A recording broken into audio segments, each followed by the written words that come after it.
This is the M365 wheel, which was on the front, now it's on the back. That would be the front, there's the back. I've now got to fit the cover that allows me to put a brake disc on.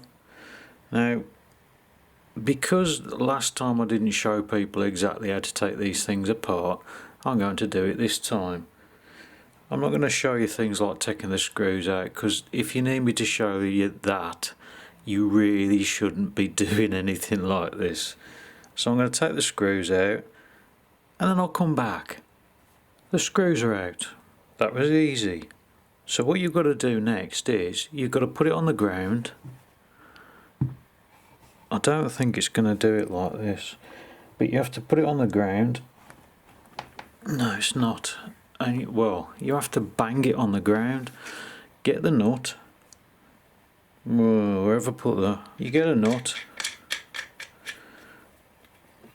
screw it down enough so as it basically protects the threads, and bang it on the ground, and that thing will start, but it'll pop out a bit, and then you've still got to lever it. What I'll do is I'll get that off and I'll come back again. Right, I forgot, I actually sealed this. I put glue on the inside of it, so it was a nightmare to get it off.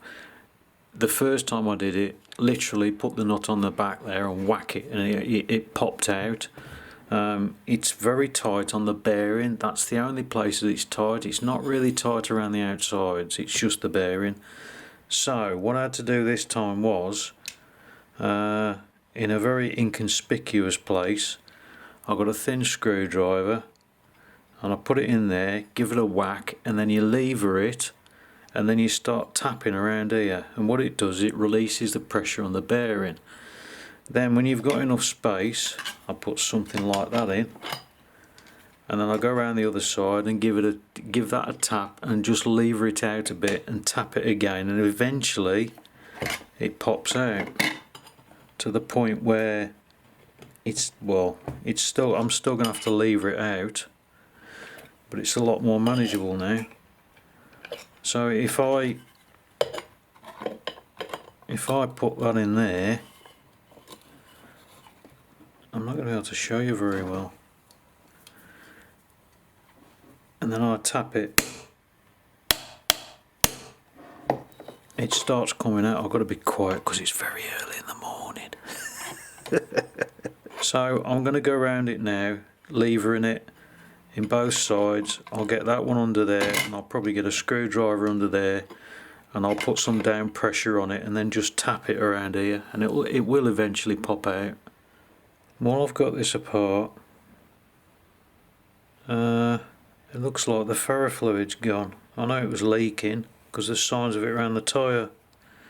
Luckily I've got some more I'm going to use, so I'm going to put probably another, I don't know, another 5mm I think I'll put in there, and I'll seal it properly this time. Although that sealant on this, that is solid. So because I've got these wires on the end here, I'm going to have to take them off again. I don't know how many times I've done it, but I've got to do it again so I can get the other cover on. It's literally only this cover that I need to replace, so I'm going to do that now. It's a bit of a shame to use this because it looks so nice. Goran, I think it is. Your machining skills are absolutely fantastic. I know it's all CNC, but the quality of these are absolutely amazing. Now I've already pressed the bearing in. That was easy to do. Literally, it went in a vise. Where's the old one? Now I don't know what you get with certain kits. The only thing I can suggest is email him and just ask to see what you get. So as you can see, is that the same size as that? That looks like a smaller bearing to me. As you can see on these things, it says on the inside there 9-butt. These are all made by the same person, but anyway. Oh, hang on. Oh, And if anybody wants to know the markings on the inside of the motor, it's there. Don't know what they mean, if they mean anything. Right, so I've got to thread that back on there, which I'll do now, so as nobody can complain and say, you didn't show me how to put the wires through the hole. Oh dear. I'm just doing a test fit.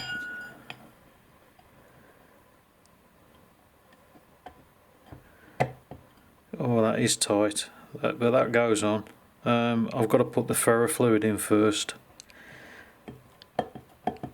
Oh, that is very, very tight. I know, that's what she said. I've got to take the stator out. Can't remember. I don't need to. No. I think I'll just put the ferrofluid in here. Somebody asked me what ferrofluid I use. Hang on. I use that one. Basically Stator Aid from Grin Technologies.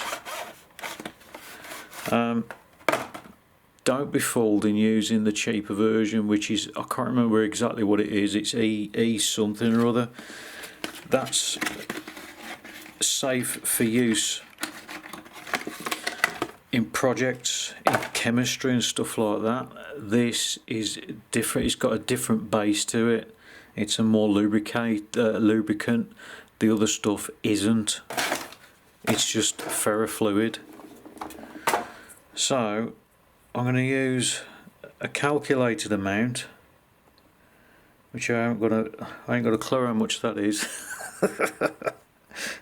I'll just put it in so it looks good. You want to know what I use for sealing it? That. It's glue, but it's rubber glue, and it stays rubberized. Literally all I do is I put it around the outsides here. Make sure you don't get it on this lip or anything on the inside. I didn't put enough of it on last time, but I used this stuff on my e-bike and it ain't leaked at all. So literally that's got to go on there. Make sure you've got your valve stem, what's it thing, that relief thing on there. Otherwise you're going to have a bad day, because once it's on it don't come off. Oh, I've forgotten anything. Now to get it back on, you push it down on the sides and you can feel it just starting to rock.